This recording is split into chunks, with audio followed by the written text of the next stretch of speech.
جب میں نبی کریم صلی اللہ علیہ وسلم کی بارگاہ عالی مرتبت میں پہنچا تو اس کی خوشبو تو دور سے آ رہی تھی، اور ویسے بھی اللہ تعالیٰ نے غیب کی کنجیاں حضور کو عطا فرمائی ہیں، لیکن نبی کریم صلی اللہ علیہ وسلم پھر بھی فرمانے لگے تیرے باپ نے گوشت پکا کے بھیجا میرے لیے، اندر حریرہ ہے اور خوشبو آ رہی ہے۔ حضور فرمانے لگے تیرے والد نے کیا گوشت بنا کے بھیجا؟ اللہ کرے آپ کو سمجھ آئے میری بات۔ سرکار کسی سے کسی چیز کا مطالبہ کریں تو یہ اس کے نصیب ہیں، یہ تو وہ قبول ہو گیا۔ چونکہ نبی کریم کی تو بیٹی سیدہ فاطمہ کے گھر اگر شام کو کھانا نہ پکے تو رب جنت سے بھیج دیتا ہے، تو سرکار کو تو محتاجی نہیں کسی کی۔ لیکن حضور صلی اللہ علیہ وسلم، آپ بات کو سمجھیے گا میں کیا عرض کر رہا ہوں، اس اشارے کو سمجھے جس کو صحابہ سمجھے۔ نبی پاک صلی اللہ تعالی علیہ وسلم نے فرمایا تیرے ابا نے گوشت پکا کے بھیجا ہے؟ تو کہتے میں نے پلیٹ اٹھا کے عرض کی حضور نے یہ حریرہ ہے، تو سرکار نے وہ نکال لیا۔ کہتے ہیں حضرت جابر ابن عبداللہ کہ میں چونکہ پختہ عمر کا نہیں تھا، میں واپس گیا، میں نے جا کے عرض کی کہ ابا جی نبی پاک صلی اللہ علیہ وسلم کو تو پتہ تھا حریرہ ہے اور اس کی خوشبو بھی آ رہی، پھر حضور نے یہ کیوں فرمایا کہ گوشت ہے اندر؟ قربان جائیں، جب عشق سکھاتا ہے آداب خود آگاہی، اقبال کہتے ہیں جب عشق سکھاتا ہے آداب خود آگاہی تو کہتے ہیں کھلتے ہیں غلاموں پر اسرار شہنشاہی، عطار ہو رومی ہو رازی ہو غزالی ہو، کچھ ہاتھ نہیں آتا بے آہ و سحرگاہی۔ کچھ لوگ اصل بات نہیں نہ کرتے، پتہ انہیں چل جاتا ہے۔ تو مرحوم اعظم چشتی نے کہا تھا نہ علماں وچ پھسا سانو تو یار دی گل سنا سانو، تو چکر میں ڈال رہے ہمیں، نہ علماں وچ پھسا سانو تو یار دی گل سنا سانو، اوتھے علم دا سکہ نہیں چلدا جتھے عشق ہوراں دا ڈیرا ہے، تے جڑے عشق تیرے نے چور کیتے انہاں دل دنیا تو دور کیتے، تیرے عشق نے پھر مجبور کیتے انہاں نو بھول گیا تیرا میرا ہے۔ کہا گھر جا کے میں نے عرض کی، میں نے کہا ابا جی حضور کو تو پتہ تھا حریرہ ہے، تو سرکار نے یہ کیوں فرمایا کہ گوشت لائے ہو؟ تو کہتے ہیں میرے ابا کی آنکھوں میں آنسو آ گئے۔ آپ سمجھے نا، جب عشق سکھاتا ہے آداب خود آگاہی، رو پڑے اور فرمانے لگے تو خوش قسمت نہیں کہ حضور نے تجھ سے پوچھا ہے کہ تیرے باپ نے گوشت بھیجا، فرمایا جلدی کر ایک بکری پکڑ کے لاؤ۔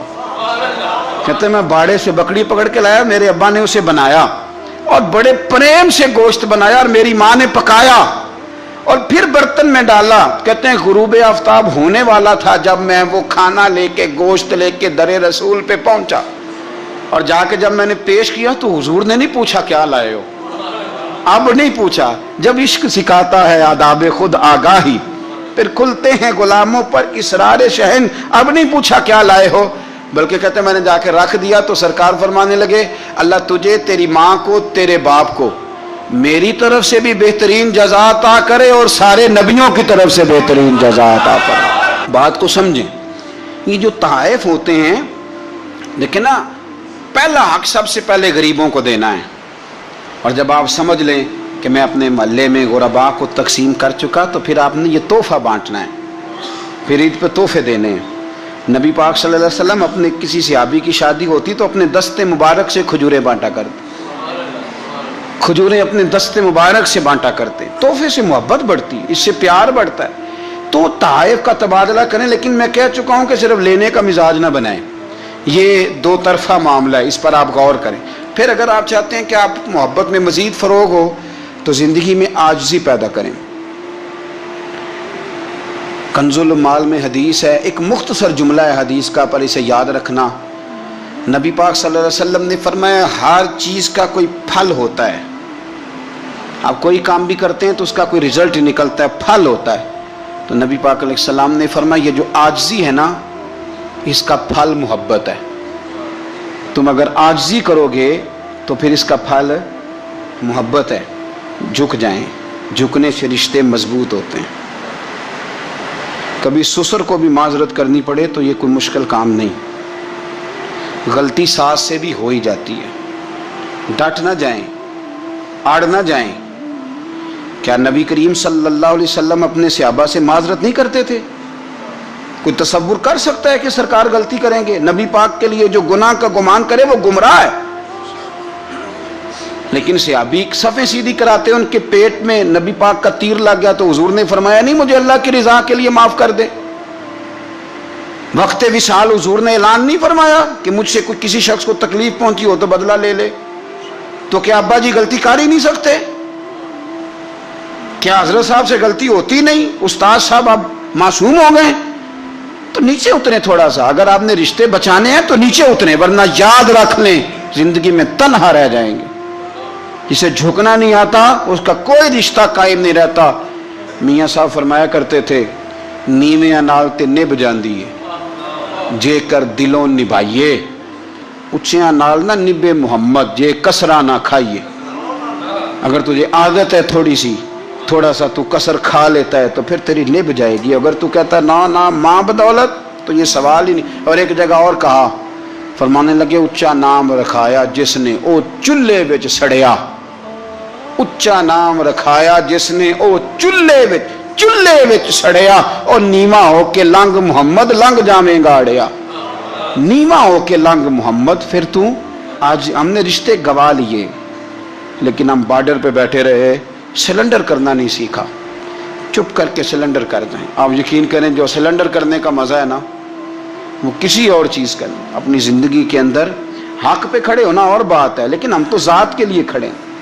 اگر آپ تھوڑا سا اس پر توجہ کریں گے، عاجزی اختیار کریں گے تو آپ دیکھیں گے کہ محبتوں کو فروغ ہوگا۔ ایک تو درگزر کریں، تحفے کا لین دین کریں، عاجزی اختیار کریں، دل سے کدورت کو دور کریں، اپنے ان رشتہ داروں کو جو آپ سے ناراض ہیں ان کو فون کریں، اور کوشش کریں کہ جن کی غیبتیں کر چکے ہیں دوبارہ نہ کرنے کا عہد کریں۔